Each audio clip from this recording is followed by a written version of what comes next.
चूक झाल्यास सुधारित GR काढावा लागेल असं मुंबईत आज स्पष्ट केलेलं होतं। आरक्षण न दिल्यास मुंबईमध्ये जाणाऱ्या भाजीपाल्यासह सगळं बंद करू असा इशारा मनोज जरांगे पाटील यांनी दिला आहे। पाहुणे तो आमाऊस भाऊ माझी मंत्री आहे, एक जण गृहमंत्र्याचा पाहुणा आहे माझी।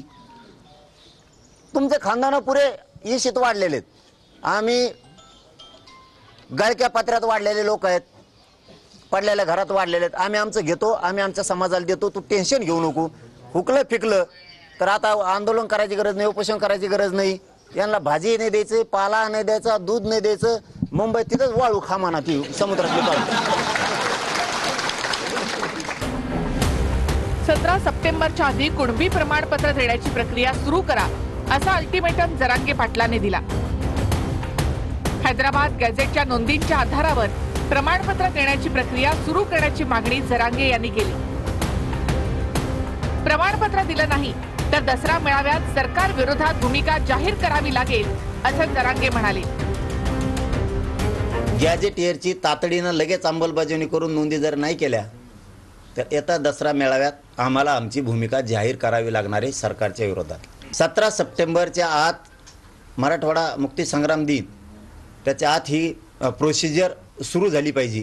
नोंद नसलेल्या मराठ्याला हैदराबाद गॅझेटियरच्या नोंदीच्या आधारे कुणबी प्रमाणपत्र देण्याची सुरुवात करा। प्रमाणपत्रात जे काही डॉक्युमेंट लागतात प्रमाणपत्र देताना किंवा अर्जाचा नमुना आहे, त्या अर्जाच्या नमुन्यात जे जे डॉक्युमेंट लागतात ते द्यावे लागतात त्या अधिकाऱ्यांना, तेव्हा अधिकारी सर्टिफिकेट इश्यू करतात।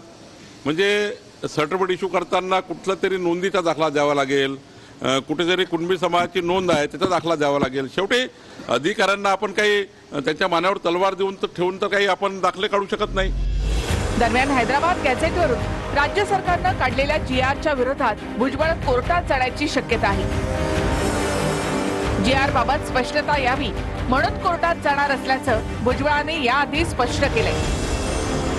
कोणाचं ऐकून, एवल्या फेवल्याचं कोणाचं ऐकून GR मध्ये जर आमच्या काही शब्दात हेराफेरी जर काही केल्या, 1994चा GR आम्ही सुद्धा चॅलेंज करणार आहेत आणि मान्य न्यायालयाला तो सुद्धा रद्द करावा लागणार। 1994ला आमचं 16% आरक्षण मराठ्यांचं तुम्हाला दिलं, ते GR रद्द करून आमचं आरक्षण आम्हाला द्या। मग आता जशाल तसंच उत्तर मिळणार इथून पुढे। आता त्यांनी जे आहे महाराष्ट्र विकतच घेतला की काय केलंय काय देवाला माहिती नाही, काय सगळं राज्य त्याचंच आहे। बघू आम्ही काय करायचं। कोर्ट में जो हमारे लोग जरूर जाएंगे। आता आंदोलन जर करायचं असेल आणि सगळं घ्यायचं असेल तर ओबीसी समाज सुद्धा आंदोलनाला उतरेल ना। आता लहान लहान गावागावामध्ये सुरू आहे, उद्या एकत्रित येऊन सुरू करू। विजय वडेट्टीवार यांनी मुंबईमध्ये ओबीसी नेत्यांची बैठक बोलावली। हैदराबाद गॅझेटच्या GRमुळे ओबीसींचं नुकसान होईल असं वडेट्टीवार म्हणतायत। मुख्यमंत्र्यांनी सर्वपक्षीय बैठक बोलवावी अशी मागणी सुद्धा वडेट्टीवार यांनी केली। 2 सप्टेंबरचा GR हा ओबीसीच्या मुळावर घाव घालणारा GR आहे। मराठा आणि मराठा कुणबी यामध्ये जो GR काढला गेला त्यात पात्र असा शब्दाचा प्रयोग होता। नंतर मात्र त्याच दिवशी अर्धा एक तासाने GR काढून पात्र हा शब्द वगळून म्हणजेच सरसकट याचा अर्थ त्या GRचा निघतो आणि त्यामध्ये प्रचंड मोठा नुकसान ओबीसी समाजाचं होईल। या निर्णयामुळे मराठा समाजाचं तर हित झालं आहे, पण ओबीसी समाजाचं बिलकुल अहित आम्ही होऊ दिलेलं नाही। आणि मी या ठिकाणी सांगतो, जोपर्यंत हे सरकार आहे काहीही झालं तरी ओबीसीचं अहित आम्ही होऊ देणार नाही। तर त्यांचं कोणाला बोलवायचं आणि कोणाला नाही बोलवायचं तो त्या पक्षाचा निर्णय आहे। मी जसं सांगतो की GRच्या प्रत्येक शब्द न शब्द वाचून मी ताकदीने सांगतो की इथे कुठेही नुकसान झालेलं नाही। त्या वंशावळीतील नातेवाईकापैकी कुणातरी नातेवाईकाकडे कुणबी प्रमाणपत्र असेल, ऑलरेडी असेल तर आणि तो नातेवाईक तशा प्रकारचं प्रतिज्ञापत्र द्यायला तयार असेल की ही आमची वंशावळ आहे आणि त्याच्यामुळे मला माझ्याजवळ कुणबी प्रमाणपत्र आहे ज्याची व्हॅलिडिटी झालेली आहे, त्याला सुद्धा कुणबी प्रमाणपत्र देण्यात यावं तरच तो अर्ज करू शकणार आहे। ओबीसी उपसमितीची बुधवारी बैठक बोलावण्यात आली। 10 सप्टेंबरला सकाळी 11 वाजता मंत्रालयामध्ये बैठक पार पडणार आहे। बैठकीमध्ये एकूण 8 मंत्री उपस्थित राहणार अशी माहिती आहे। तर मराठा आरक्षणाबद्दल राज्य सरकारने काढलेल्या हैदराबाद GR वरून विखे पाटील आणि लक्ष्मण हाकेंमध्ये चांगली जुंपली. काही जण अपघाताने पुढारी झाले आहेत अशी टीका विखे पाटलांनी केली होती. त्याला हाकेंनी प्रत्युत्तर दिलं. हाकेंनी टीका करताना विखेंच्या व्यंगावरून टीका केली. असं की मागे मी खरं ह्या असे जे नवीन पुढारी झाले राजकारणात ज्यांचं काही सोशल कॉन्ट्रीब्युशन नाही आहे, समाजाच्या प्रती काय कॉन्ट्रीब्युशन आहे, कुठंतरी प्रसिद्धीच्या झोक्यात येऊन आपलं स्वतःचं काहीतरी अस्तित्व निर्माण करण्याचा लोक प्रयत्न करत आहेत की ओबीसी समाजाला आरक्षण देताना एक तरी उदाहरण आहे का की मराठा समाजाने त्याला विरोध केला. अपघातानं तयार झालेली माणसं आता अशा पद्धतीने राजकारण करतायत, तर त्यांच्याबद्दल तरी काय बोलावं हा खरं आमच्यासमोर प्रश्न पडतो. मग क्रांती घडली ती ढेरपोट्या माणसांकडून घडली नाही ना.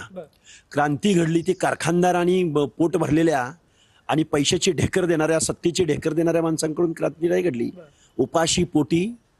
उपाशी पोटी मानवतेसाठी, बंधुतेसाठी, शोषणाच्या विरोधामध्ये क्रांती करणारा माणूस हा सर्वसामान्य कुटुंबातलाच होता ना. हा जगाचा इतिहास आहे ना. ह्याला काय करणार या ढेरपोट्याला? इब्लिश आहेत लोक, इब्लिस. कारखाना चालवणं, वायनरी चालवणं, संस्था चालवणं, पैसा कमवणं आणि निवडणुका रिपीट आगेन आगे निवडून देणं. जरांगेंच्या आंदोलनामध्ये सहभागी होण्यावरून गेवराईचे आमदार विजयसिंह पंडित आणि हाकेंमध्ये चांगलीच जुंपली. विजयसिंह पंडितांनी हाकेंचा श्वान असा उल्लेख केला. यावर हाकेंनी सुद्धा पंडितांवर जहरी टीका केली. तुमच्या या गेवराईचा जो आमदार आहे ना, एका टीव्ही चॅनलवर तो मला काय बोलला माहितीये का? हा म्हणला स्ट्रीट डॉग आहे म्हणला, म्हणजे कुत्र्या म्हणला मला. काय म्हणला? कुत्रा. आपल्या खंडोबाचा वाड्या जो असतो त्याला स्पर्श न झाला तर त्याच्या पाया आपण पडतो. पण हा महामूर्ख आमदार आणि बघा मूर्ख आमदार, आता तुझ्या ढोंगणाला जर नाही चावा घेतला स्ट्रीट डॉग. मला पहिले जे काय आहे असं वाटलं की ह्याला रिचार्ज जे केलेलं आहे ते फक्त 15 दिवसाचं केलंय. परंतु मला आता लक्षात आलंय की ह्याला या बाजारू श्वानाला 1 वर्षाचं रिचार्ज याला केलंय.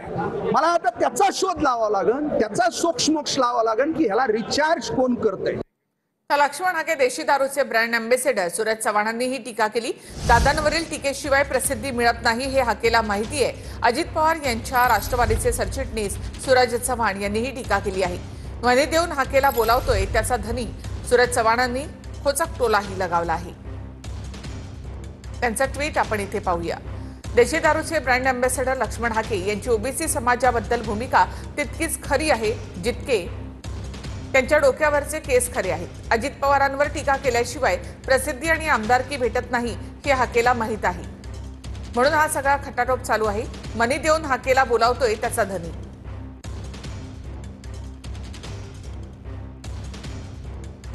तर निजामाच्या औलादींना आरक्षण दिलं असं वादग्रस्त वक्तव्य ओबीसी आंदोलक नवनाथ वाघमारे यांनी केलं आहे. आम्हाला अडचण आहे पण तुम्ही बोला असं पंकजाताई आणि भुजबळांनी सांगितल्याचं नवनाथ वाघमारे यांनी म्हटलंय. आपल्या काही नेत्यांना अडचण असेल परंतु नेते आम्हाला कुठं बोलले लढू नका म्हणून. आपल्या सत्तेच्या नेत्यांना आदरणीय भुजबळ साहेब असतील, आदरणीय ताई साहेब असतील, सगळे असतील, या सर्वांना अडचणी असतील परंतु त्या नेत्यांनी आम्हाला सांगितलं तुम्ही लढा. आपल्या बाळाला अडचण असेल पण लेकराला अडचण नाही. त्यामुळे ही रस्त्यावरली लढाई आपल्याला लढायची. ज्या राज्य सरकारने त्या निजामाच्या औलादींना ओबीसीतून आरक्षण देण्याचा जो निर्णय घेतलाय तो आपल्याला हरवून काढायचा आहे. कारण बांधवांनो त्या निजामाच्या औलादींना शिक्षणात आणि नोकरीत आरक्षणाचा रस नाही. त्यांनी ठरवलं तुमचं राजकीय अस्तित्व संपवायचंय. ॲडव्होकेट गुणरत्न सदावर्ते यांनी जरांगेंवर गाण्यामधून टीका केली आहे ती आपण पाहूया. 17 तारखेपर्यंत प्रमाणपत्र नाही दिले तर म्हणे अबे मला वाटतं ते आमच्या त्या दाढीवाल्या मिया भाई बोलो भाई भाईजान मामूजान भाईजान जरंगे जान भाईजान मामूजान भाईजान जरंगे जान म्हणतात ना. वान नाही तर गुणाला वाहन नाही तर गुन्हाला रस्ते अडवण्याचा अधिकार तुझ्या बापानं किंवा तुझ्या आजोबानं तुला दिलेला नाही. आणि राहिला प्रश्न, ह्याला बघून घेतो त्याला बघून घेतो, हे जरंग्या तू ना उपडून भारे बांधू शकत नाहीस, कारण भारे बांधायसाठी ना जरंग्या माणसामध्ये शक्ती लागत असती रे. हे यांना एक न्याय आणि माझा भटका, माझ्या हाडा मासाचा, आमचा धनंजय मुंडेला कुणीतरी तुमच्या मीडिया समोर येऊन 2 कीटकनाशकाच्या बॉटल दाखवतंय आणि धनंजय मुंडेला तुम्ही पाय उतार व्हावं लागतंय जस्ट बिकॉज की रिंगण केलं जातं. उपराष्ट्रपती पदासाठी उद्या मतदान होणार आहे. उद्याच्या मतदानासाठी एनडीएकडनं मॅन टू मॅन मार्किंग केलं जाणार आहे. प्रत्येक खासदाराची गणना करूनच खासदार मतदानासाठी जाणार आहेत. यासाठी भाजपकडनं ब्रेकफास्ट डिप्लोमसीचं आयोजन करण्यात आलेलं आहे. तर सर्व खासदारांना कॅबिनेट मंत्र्यांसोबत नाश्त्याचं निमंत्रण देखील देण्यात आलंय. उपराष्ट्रपती पदाच्या निवडणुकीमध्ये 2 पक्ष मात्र सहभागी होणार नाहीत. बिजू जनता दल आणि तेलंगणामधील बीआरएस हे 2 पक्ष यामध्ये सहभागी होणार नाहीत. बिजू जनता दलाकडे 7 खासदार आहेत तर बीआरएसचे 4 खासदार आहेत. संख्याबळ 543 आहे. त्यापैकी 1 जागा रिक्त आहे, म्हणजे 542 खासदार आहेत. राज्यसभेचे 245 खासदार आहेत. त्यापैकी 5 जागा रिक्त आहेत, म्हणजे एकूण मतदार आहेत 782 आणि जिंकण्यासाठी 391च मतं हवी. भाजप आणि एनडीएकडे लोकसभेचे 293 आणि राज्यसभेचे 129 खासदार आहेत, म्हणजे 422 खासदार एनडीएकडे आहेत. पण गुप्त मतदान असल्यानं क्रॉस वोटिंगची शक्यता अधिक असते. काँग्रेस इंडिया आघाडीकडे लोकसभेचे 234 आणि राज्यसभेचे 78 असे मिळून 312 खासदार आहेत आणि 48 खासदार तटस्थ, म्हणजे एनडीए किंवा इंडिया आघाडी कोणाकडेही नाहीत. हीच मतं निर्णायक ठरू शकतात.